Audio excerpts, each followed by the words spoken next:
It's the AP Calculus exam day. You broke your arm, Khan Academy at 0%, TI 84 plus C on low battery, and wonder who is derivative. Help. First, what is a derivative? A derivative is simply the slope at a certain point on the graph. To put this into perspective, it's kind of like microwaving food. You put the function into the microwave, then you let it heat up, let it take in the radiation, and then, boom, out comes the derivative. We will be going over the power rule. Here is the formula for the power rule. It might seem complicated, but it's actually simpler than you think.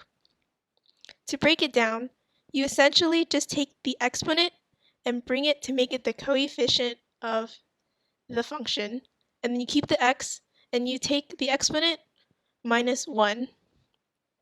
As an example, here is x squared. First, you bring the 2 down, since 2 is the exponent in this function. Then, you keep the x, and then take 2 minus 1, which is 1.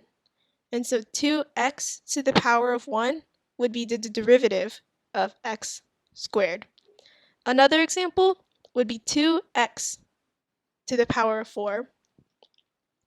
You would bring the 4 down, but in this case, you have to make sure you take 4 times 2, since you are bringing it down. So 4 times 2 would be 8. You keep the x, and you take 4 minus 1, which is 3. And so 8x to the power of 3 would be the derivative of 2x to the power of 4. Now, here's where it gets a little fun. We have here 1 over x to the power of 3.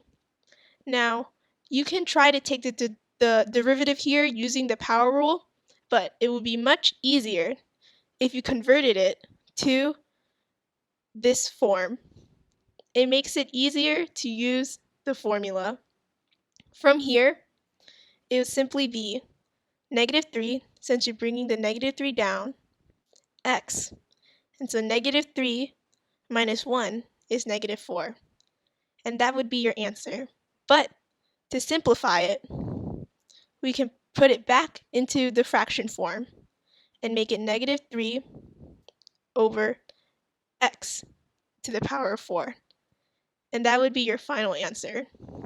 Both answers are right though, but it just looks nicer in the fraction form. Another example, and the last example for power rule, is 2x to the negative 4. You take negative 4 times 2, which is negative 8. Then keep the x, and the negative 4 minus 1 is negative 5. And then here again, you can convert this to the fraction form, which is negative 8 over x to the power of 5. And that is your final answer. Overall, that is how you do the power rule. Now, we will be going over the product rule. Here is the formula for the product rule. It looks complicated, but I assure you, it is very easy if you think of it like this. Fig plus GIF. And it is very important that you memorize this, since it shows up on every test.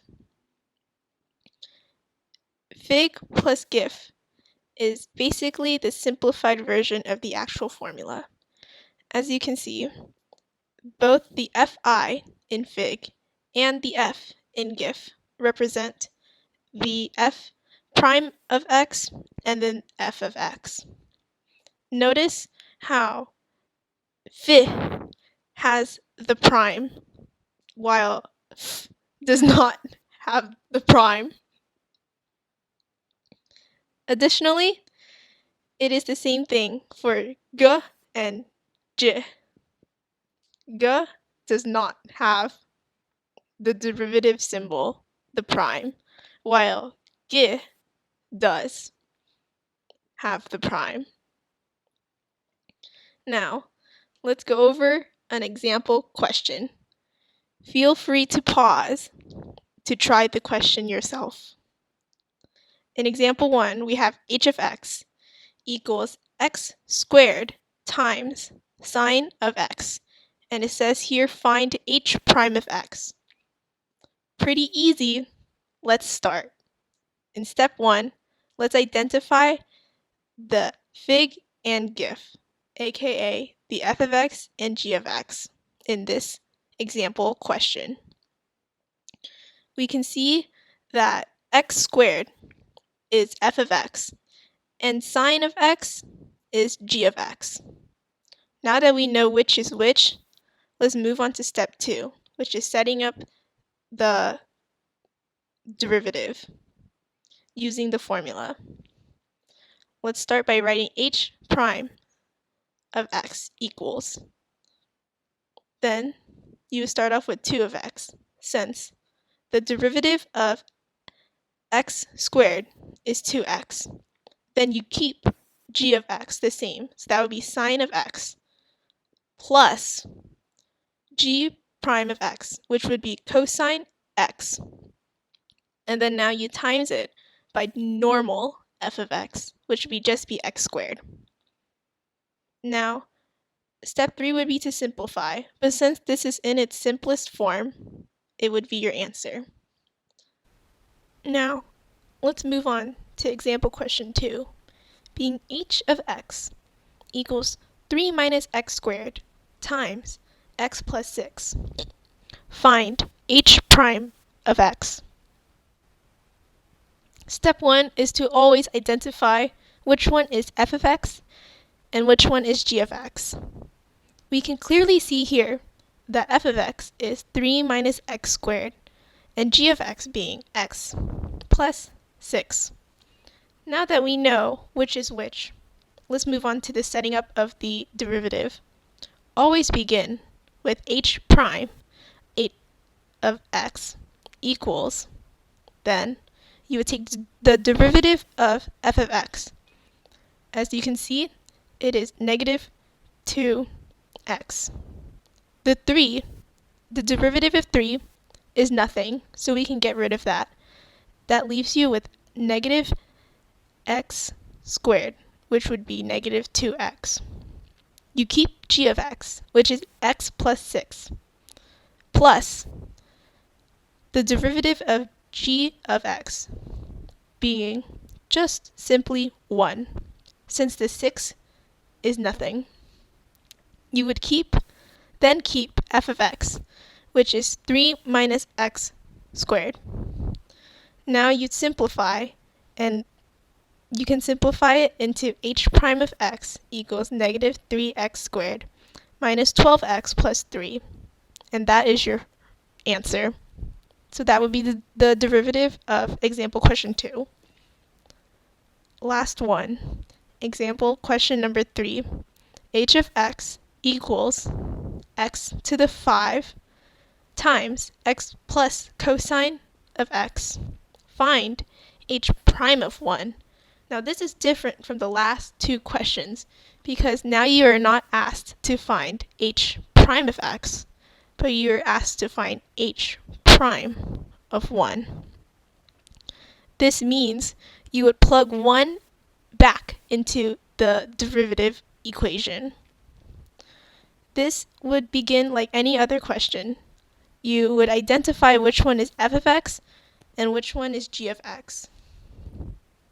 And that being h of x equals x to the 5 being f of x, and then x plus cosine x is g of x. Now you would set up as normal.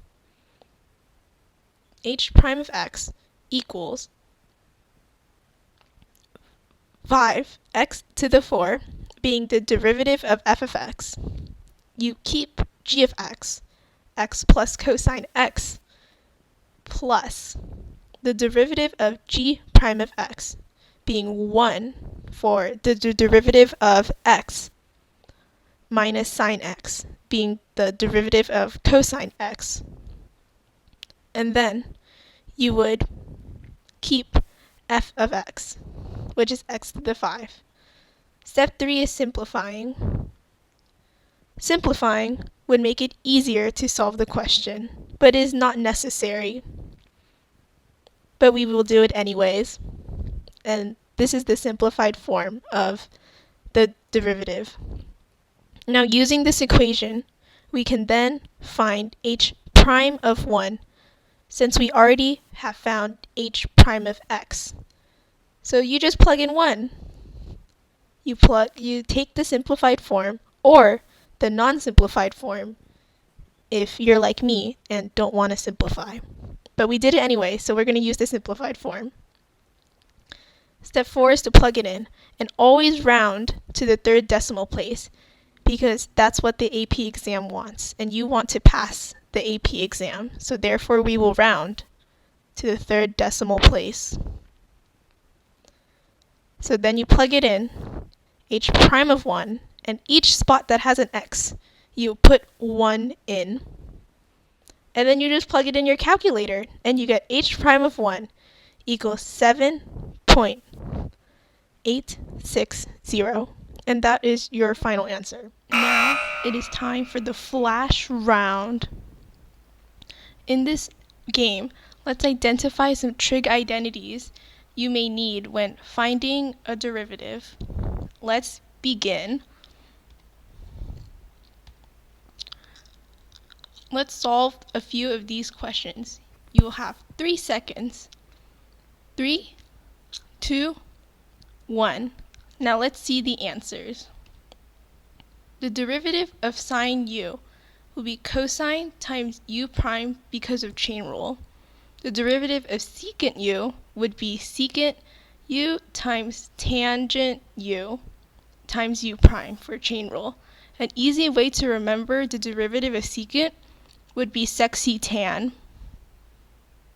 The derivative of cotangent to the u would be negative cosecant squared times u prime, also because of chain rule.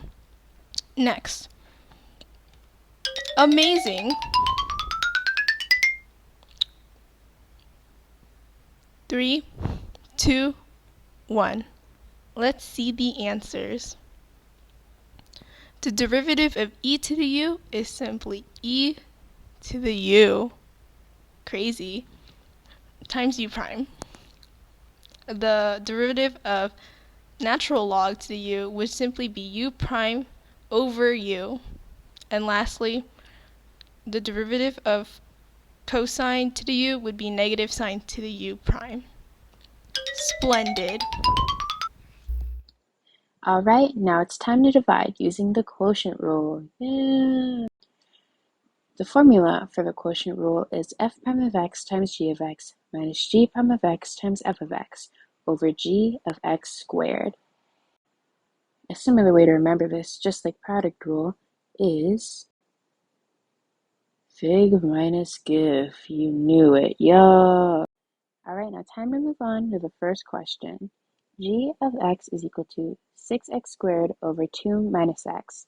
Here you can see that 6 of x squared is equal to f of x, and 2 minus x is g of x. Up top is f of x and g of x, and both of their respective derivatives. Now all we have to do with this is, that's right, fill it in. You got this. When you fill it in, you will get this equation. You can pause to read or double check. Yeah. Now all that's left is to simplify. Once you further simplify, you get 24x minus 6x squared over 2 minus x squared. Yeah, that was the first equation. You got this. Now on to another equation. We have r of w is equal to 3w plus w to the fourth over 2w squared plus 1. You can see that 3w plus w to the fourth is f of x, and 2w squared plus 1 is g of x. Now with this information, I once again listed f of x and g of x and their respective derivatives, and all I have to do left is fill it in. Once you do that, you'll get this. And once you simplify, you get this very, very long answer. Yeah.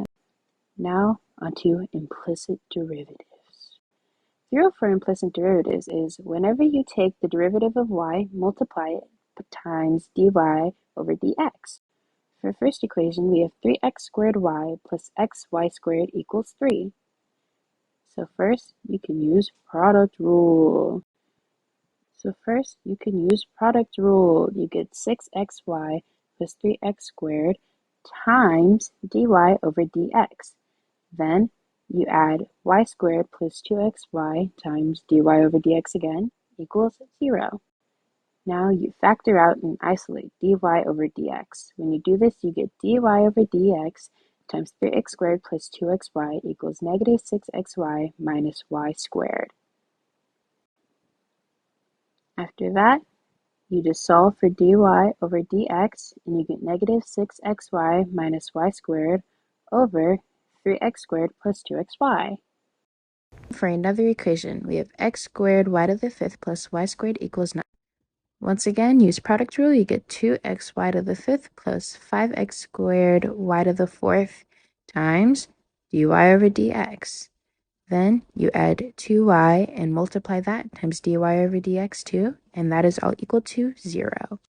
Then you factor out and isolate dy over dx. You get dy over dx times 5x squared times y to the fourth plus 2y is equal to negative 2xy to the fifth. Then you divide and you get dy over dx is equal to negative 2xy to the fifth over 5x squared y to the fourth plus 2y. I know the AP test is scary. We've got this. Use these lovely derivative skills. So that's derivatives.